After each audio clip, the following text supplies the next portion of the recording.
क्या कहती है? मन को मार गगन चढ़ जाई। क्या कह रही है? ये हुक्म दे रही है, तुम्हें समझा रही है कि मन को तुम ही मारोगे। और कैसे मारोगे इसका भेद कबीर साहब अच्छे से समझा देते हैं। कहते हैं मन को मार गगन चढ़ जाई, मान सरोवर पैठ न आई। यानी जब सच्चे गुरु की शरण में कोई पहुंचता है तो मन को मारने की विधि प्राप्त कर लेता है, और अधूरे गुरु की शरण में जाता है तो तन तो मर जाएगा लेकिन मन नहीं मर पाता। तो साहिब समझा रहे हैं, मरता मरता जग मुआ, मरना जाने ना कोई, ऐसी मरनी जो मरे बहुर न मरना हो। यानी जब वेदी गुरु तुम्हें मरना सिखा दिया, और मरेगा कौन? ये तन और ये मन। बार बार हम क्यों पैदा हो जाते हैं, बार बार पुनर्जन्म क्यों हो जाता है? क्योंकि तन तो मर जाता है लेकिन मन नहीं मरता। और मन नहीं मरता तो दोबारा से एक नया शरीर मिल जाता है। क्यों? क्योंकि ये मन मरना ही नहीं चाहता। ये शरीर छोड़ते छोड़ते क्या आस लगा लेता है कि दोबारा शरीर मिल जाए, एक और शरीर मिल जाए। तो एक और शरीर मिल जाता है। तो अब क्या करना है? अब इस मन का खेल खत्म कर देना। साहिब समझा रहे हैं, माया मरी ना मन मुआ, मरी मरी गया शरीर, आशा तृष्णा नाम हुई, कह गए संत कबीर। कहते हैं माया मरी ना मन मुआ। अब माया और मन को मारने का तरीका पता हो तब तो मरे। मन को मारने का तरीका तो पता नहीं है और तन तो मरना ही है। तो क्या होगा? एक और नया शरीर मिल जाएगा। किस कारण? आशा तृष्णा नाम हुई, यानी जीने की आशा कि मैं और जीना चाहता हूं। आप वीडियो गेम देखते हैं, बच्चे खेलते हैं, एक गेम खत्म हो गई, जैसे ही गेम ओवर लिखा होता है बच्चे के मन में एक और तरंग उठती है, एक और खेलें। फिर अगली बारी आ जाती है, न्यू स्टेज, उसके बाद खेलता है, फिर गेम ओवर हो गया, एक और खेलें। देखते देखते देखते खेलते खेलते पूरी रात बीत जाती है, सुबह हो जाती है, मम्मी उठती है कि पूरी रात गेम ही खेलता रहा। क्यों? आशा की वजह से। तो कह रहे आशा तृष्णा नाम हुई, कह गए संत कबीर। ये आशा क्या है? जीने की आशा। इसको कैसे खत्म करेंगे? एक ही तरीका है,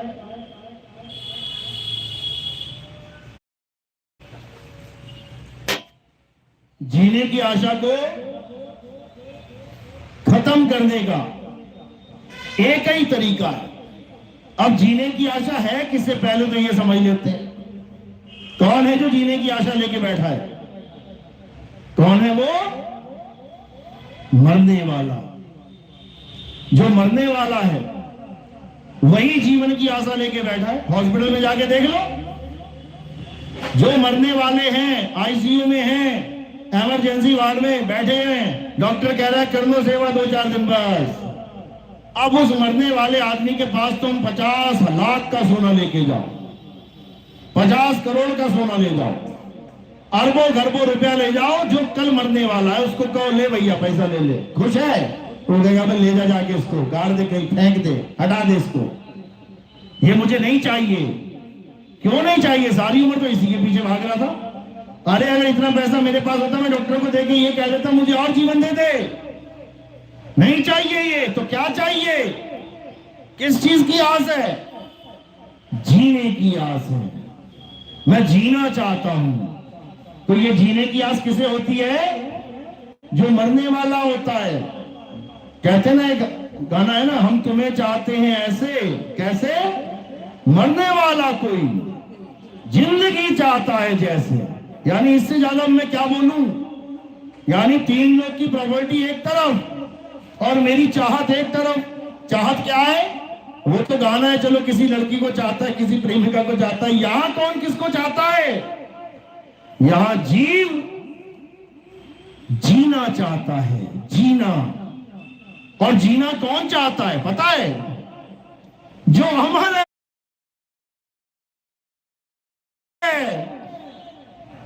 जो अमर है वो जीना और चाहता है। जीव क्या है? नाजवान है क्या? मर जाएगा क्या? क्या लिखा संतों ने? ईश्वर अंश जीव अविनाशी। जब जीव अविनाशी है तो ये और कितना जीना चाहता है, कितना जिए। अरे इसके जीवन में मौत नाम की कोई चीज ही नहीं है। लेकिन इन अधूरे गुरुओं ने, इन काल के दूतों ने सब पर एक जाल बिछा दिया है। कौन सा? जन्म मृत्यु का जाल। कि तुम इस तारीख को पैदा हुए हो और इस तारीख को तुम्हारी मृत्यु हो जाएगी। ये सबसे बड़ा जाल है, सबसे बड़ा जाल। इसी जाल की वजह से सारे नक्षत्र बनाए जाते हैं, जन्म पत्रियां बनाई जाती हैं, सारे गुण मिलाए जाते हैं, सारा ताम झाम इसी माया जाल से चल रहा है। पंडित जी तुम्हारी जन्म पत्री बनाते हैं तो क्या लिखते हैं सबसे पहले? जन्म का समय, जन्म का स्थान, जन्म का वार। अच्छा जी, यानी पंडित जी ने पहले ही बता दिया कि तेरा जन्म हुआ है बेटा। अब अगर तुमने ये मान लिया पंडित जी की बात कि मेरा जन्म हुआ है, तो पक्का मरेगा एक दिन, पक्का मरेगा। तो पंडित जी कितना ही कहते रहे कि तेरा जन्मदिन ये है, मान मत लेना बेटा। पंडित जी को कहना, पंडित जी मैं अविनाशी हूं, मैं मालिक का जीव हूं। जैसे मालिक अविनाशी है वैसे ही मैं भी अविनाशी हूं। मेरी मौत का सामान मत बना। ये मेरी मौत का सामान बना रहा है तुम, तो मरवा देगा किसी दिन मुझे। इसलिए भूल जाओ कि तुम्हारा कोई जन्म तिथि है, तुम्हारा कोई जन्मदिन है। तुम अजन्मे हो भाई, तुम अजन्मे हो, तुम आत्म तत्व हो, तुम शरीर नहीं हो। शरीर तो थोड़े दिनों के लिए तुमने धारण कर लिया है। किसी ने 10 साल के लिए, किसी ने 20 साल के लिए, किसी ने 30 साल के लिए। कोई गर्भ में ही शरीर को छोड़ के चला जाता है, बच्चा मरा हुआ पैदा हो रहा है, समझो। तो तुम अविनाशी हो, अजन्मे हो, नित्य हो। गीता में यही समझा रहे हैं कृष्ण जी, हे अर्जुन तू और मैं ये नाशवान शरीर नहीं है। ना तू ये शरीर है, ना मैं ये शरीर हूं। हम तुम अविनाशी आत्मा हैं। आत्मा का ना तो कभी जन्म होता है, ना ही कभी मृत्यु होती है। आत्मा को ना तो अस्त्र काट सकता है, ना अग्नि जला सकती है, ना वायु सुखा सकती है, ना जल भिगो सकता है। इस आत्मा का कोई कुछ नहीं बिगाड़ सकता। ये सबसे बड़ा गुण है आत्मा का। और हम तुम क्या हैं? हम आत्मा ही हैं। बस अपने आप को भूल गए हैं, इसलिए अपने आप को क्या मान बैठे हैं? ये शरीर मान बैठे हैं, ये काया माया मान बैठे हैं। अब क्या करना है? अब अपने असली स्वरूप, आत्म स्वरूप को जानना है। और इस शरीर की मृत्यु से पहले पहले इस आत्म ज्ञान को पहचान लेना है, क्योंकि ये ज्ञान इस शरीर के रहते रहते ही प्राप्त हो सकता है। इसलिए इस शरीर का पूरा उपयोग करना है। जैसे कोई नदी अगर हम नाव में बैठ के पार करें तो जब तक नाव है तब तक ही पार कर पाओगे, बीच में नाव टूट गई तो दिक्कत हो जाएगी। इस प्रकार इस नाव में बैठ के हमने इस भवसागर को पार करना है। यानी ये नाव, इससे पहले कि ये नाव छूट जाए, तुम अपने असली ज्ञान में आ जाओ, अपने असली स्वरूप को प्राप्त कर लो, तब तुम्हारा कोई कुछ नहीं बिगाड़ पाएगा। तो अब क्या करना है? जितना भी जंतर मंतर तंत्र जो भी तुम्हें पढ़ाया जा रहा है आज तक, कोई कह रहा है नमाजें पढ़ लो 5 टाइम, कोई कह रहा है अरदासें कर लो, कोई कह रहा है चर्च में आ जाओ, प्रेयर कर लो, भगवान तुम्हारी मुरादें पूरी कर देगा। बताओ, मतलब अंग्रेजी में प्रेयर करूंगा तभी मुरादें पूरी करेगा, उसको मैं बोल बोल के कहूंगा तभी मुरादें पूरी करेगा। तो फिर ये कुत्ते बिल्ली हाथी घोड़ों की मुरादें कैसे पूरी हो रही हैं भाई? ना कोई मंदिर में जा रहा है, ना कोई मस्जिद में जा रहा है, ना कोई चर्च, ना कोई गुरुद्वारे जा रहा है। सबको खाना पीना मिल रहा है, सबको दाने मिल रहे हैं, सबके बच्चे पैदा हो रहे हैं, सब खुश भी हैं। देखो कितना एंजॉय करते हैं। 4 कुत्ते हों, देखो कैसे खेलते हैं एक दूसरे के साथ। लड़ते भी हैं, कोई बात नहीं, क्योंकि जीव का नेचर है, ये गुण है उसका। लेकिन एक इंसान ही ऐसा अपंग पैदा हो गया है सृष्टि में कि इसको लगता है कि जब तक भगवान से कुछ मांगना लो बोल बोल के, तब तक मिलेगा नहीं कुछ भी। तो इसीलिए बोला गया है, अजगर करे न चाकरी और पंछी करे न काम, दास मलूका कह गए सबके दाता राम, सबके दाता राम। और यहां पर कुछ लोगों ने राम पे अधिकार बना लिया कि हमारे धर्म में राम जी हैं। बताओ, तो बाकी धर्म वाले क्या हैं? अगर राम जी भगवान है तो फिर मुसलमानों का भगवान कौन है? राम जी नहीं है क्या? तो ईसाइयों का भगवान कौन है? राम जी नहीं है क्या? तुमने केवल एक ही धर्म के साथ राम जी को जोड़ दिया, यही अज्ञानता है। अरे वो राम जीवों का भी राम है, वो नाली के कीड़े का भी राम है, वो हाथी का भी राम है, वो सांप अजगर बिच्छू का भी राम है, वो सबका मालिक है, सबका मालिक। लेकिन ये बात कोई समझने को तैयार नहीं है, और धर्म के नाम पे धंधे करवा लो, जितने मर्जी करवा लो। राम खुद बेचारे जंगल में भटकते रहे और तुम राम के मंदिर अरबों खरबों रुपए का बनाते चले जाओ, उससे क्या फर्क पड़ेगा? कोई फर्क नहीं पड़ने वाला। तुम्हारा दादा परदादा गरीबी में मर गया और उसके नाम पे अरबों खरबों के बड़े बड़े मंदिर, सोने की मूर्तियां लगवा दी तुम्हारे दादा के नाम पे, तो क्या हुआ? दादा तो सूखी रोटी खा के मरा है। अरे वो जिंदा था तो भले कुछ दे देते उसको, उसके मरने के बाद सोने की मूर्ति में हाथ चढ़ा रहे हो, दादा को क्या मिल रहा है? कुछ भी नहीं। राम जी को क्या मिल रहा है राम मंदिर बनाने से? कुछ भी नहीं। अगर राम मंदिर बनाने से कुछ मिल रहा होता, सबसे पहले हनुमान जी खड़े होते, राम जी का ध्वज लेके आए क्या हनुमान जी? क्या राम मंदिर पे भी हनुमान जी नहीं आए? क्यों नहीं आए? उससे भी इंपॉर्टेंट काम था क्या है? हमें कहते हैं अरे तुम आए नहीं यार, इतना तुम्हें इनविटेशन दिया गया था। अरे बहुत जरूरी काम था, वही नहीं आ पाया। तो हनुमान जी को राम मंदिर से ज्यादा बड़ा कौन सा जरूरी काम था? क्यों नहीं आए? और कहते भी हनुमान जी अमर है, यानी यही हमारे बीच में ही है कहीं पे, क्यों नहीं आ रहे हैं? क्योंकि यूजलेस काम था ये।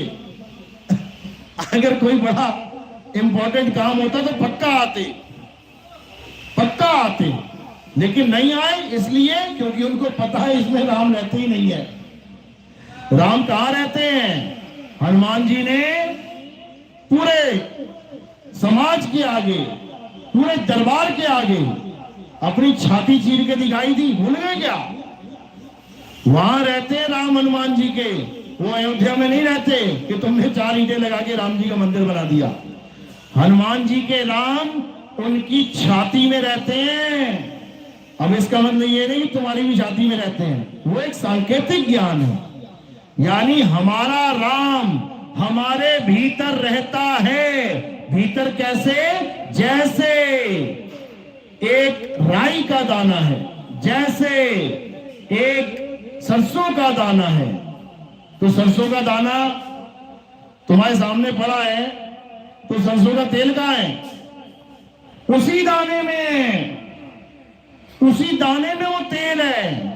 उस तेल के लिए कोई मंदिर नहीं बनाना है कि मंदिर में तेल मिलेगा। तो कबीर साहब समझा रहे हैं, ज्यों तिल माही तेल है, ज्यों चकमक में आग, तेरा साईं तुझ में है, जाग सके तो जाग। कहते हैं जाग सके तो जाग, यानी अगर जागना चाहता है तो जाग जा, नहीं तो सोते सोते जन्म बीत जाएगा, 1,84 में भटक जाएगा। दोबारा कोई बताने वाला नहीं मिलेगा, सत्संग सुनाने वाला नहीं मिलेगा। हिरण बन गए तो शेर दौड़ाने वाला मिलेगा, लेकिन कोई बचाने वाला नहीं मिलेगा। इसलिए ये जो इंसान जन्म तुम्हें मिला है, इसकी कदर कर लो। ये जो इंसान जन्म तुम्हें मिला है, इसको लेके लगा लो, इसको सफल कर लो। चाहे कोई हिंदू है, चाहे कोई मुस्लिम, चाहे कोई सिख है, चाहे कोई ईसाई, चाहे कोई बौद्धिस्ट है, चाहे कोई जैनी, चाहे कोई भगवान को मानने वाला है, चाहे कोई नहीं मानने वाला है, इससे कोई फर्क नहीं पड़ता। फर्क किससे पड़ता है? कि सत्य को जानता है कि नहीं, इससे फर्क पड़ता है।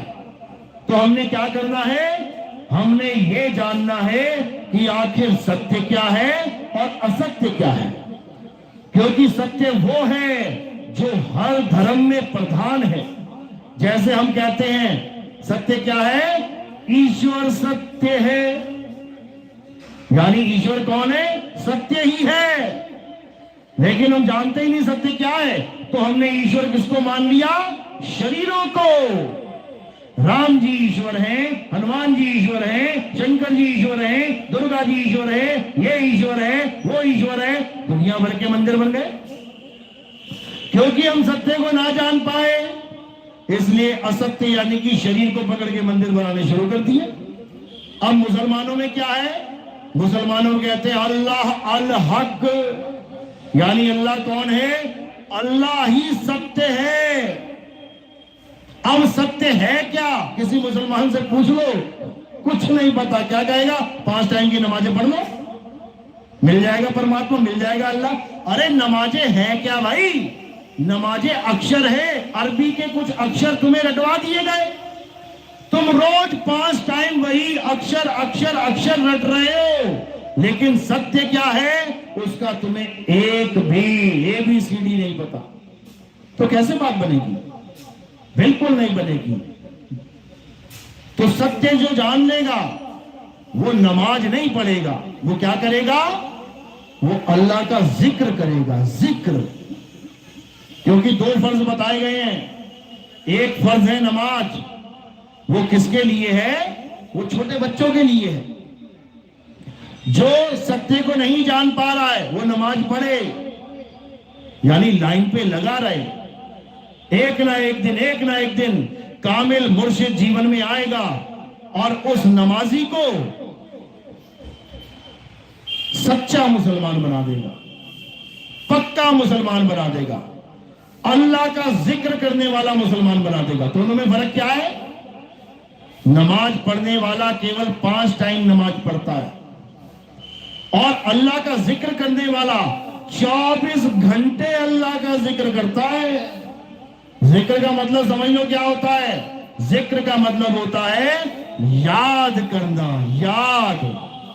जब लगन लग जाती है ना किसी की, दुनियावी इश्क मान लो, दुनियावी इश्क में किसी लड़की को लड़के से प्यार हो गया, किसी लड़के को लड़की से प्यार होगा, तो 5 टाइम नहीं याद करेगा, कितना नहीं याद करेगा, तो 24 घंटे कहानी चलती है भाई। इसी प्रकार जो असली आशिक है अल्लाह का, वो इन 5 टाइम के चक्कर में नहीं पड़ता। पता लगा हवाई जहाज उड़ा रहा है, नमाज का टाइम हो गया, अब क्या करेगा वो, तो जिक्र करना है। जिक्र को ही हमारी भाषा में सिमरन कहते हैं, जाप नहीं, जपना नहीं है नाम, सिमरन यानी याद करना है, नाम को याद करो।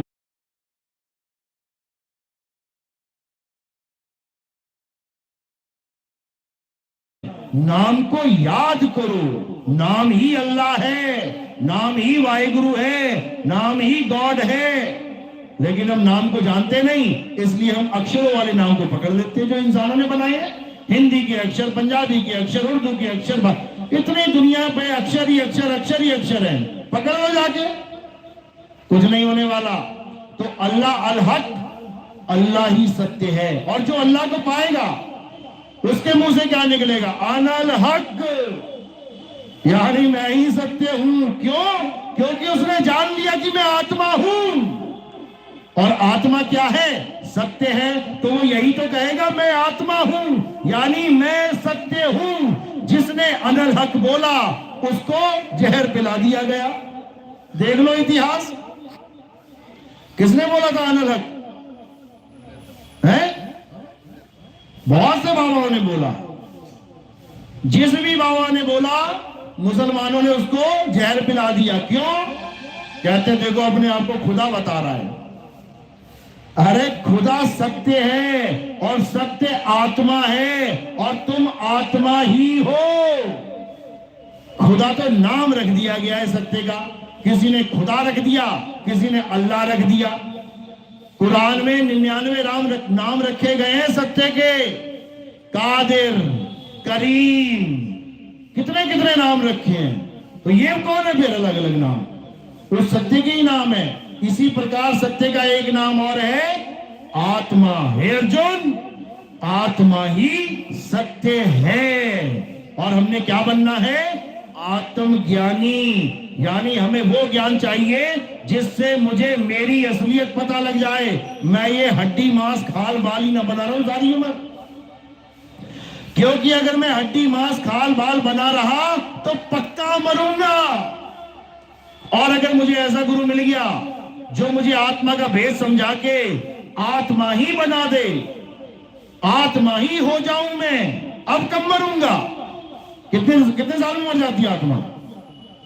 मौत की भी मौत हो जाएगी या आत्मा ना मरने में आएगी? तो इसलिए हमने आत्मा हो जाना है, यानी हमने अमर हो जाना है। और कबीर साहब का जो पंथ है वो अमर करने का पंथ है, वो ये नाम जपाऊ पंथ नहीं है कि ये नाम जप ले, वो नाम जप ले, ये सिमरन कर ले, वो सिमरन कर ले, ये काम नहीं है।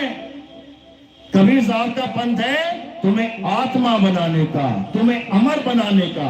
तो साहब क्या समझा रहे हैं? साहब कहते हैं अमर करूं, सतलोक पठाऊं, ताते बंदी छोड़ कहाऊं।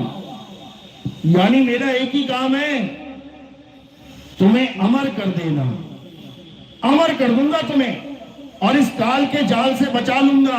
ये जो तुम्हारे माँ बाप को मार रहा है, ये जो तुम्हारे दादा परदादा को मार चुका है, ये जो तुम्हें मारेगा, जो तुम्हारे बच्चों को भी मारेगा, तुम्हारे पोता पोती को भी मारेगा, ये काल बहुत निर्दयी है, ये किसी की नहीं सुनता।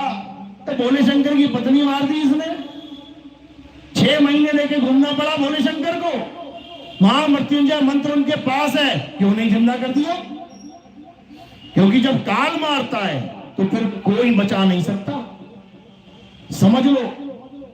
तो इसी काल से बचाने के लिए बंदी छोड़ यहां आते हैं और हमें क्या समझाते हैं? बचना चाहो काल जाल से तो चीनो शब्द हमारा, और कहे कबीर अमर कर राखूं जो निज होए हमारा। कहते हैं अमर करके रखूंगा, दोबारा मौत छू नहीं सकती, लेकिन उसके लिए तुम्हें देश बदलना पड़ेगा। कौन सा देश बदलना पड़ेगा? भारत से पाकिस्तान भेजेगी क्या? देश बदलना पड़ेगा, यानी ये भेष बदलना पड़ेगा।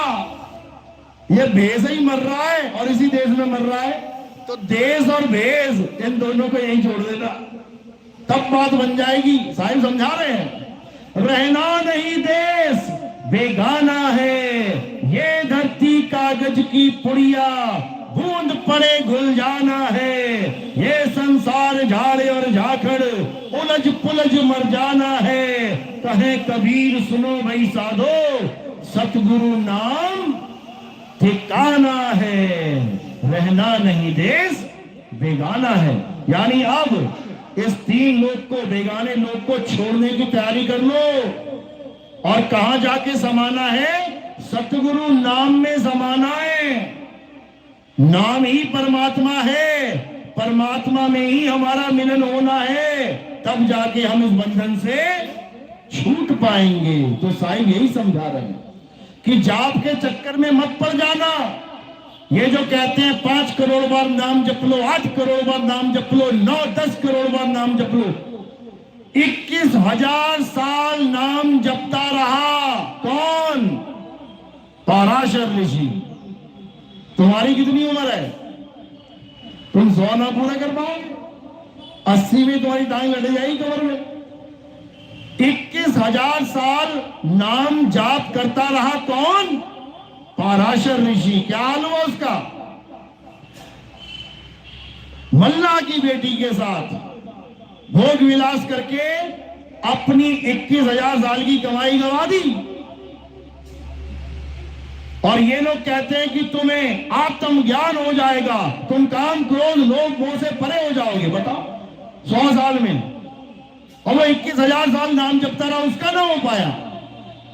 इसलिए कबीर साहब ने कहा कि ये मन बहुत शैतान है, ये बड़े बड़े जपी तपियों की हालत खराब कर देता है।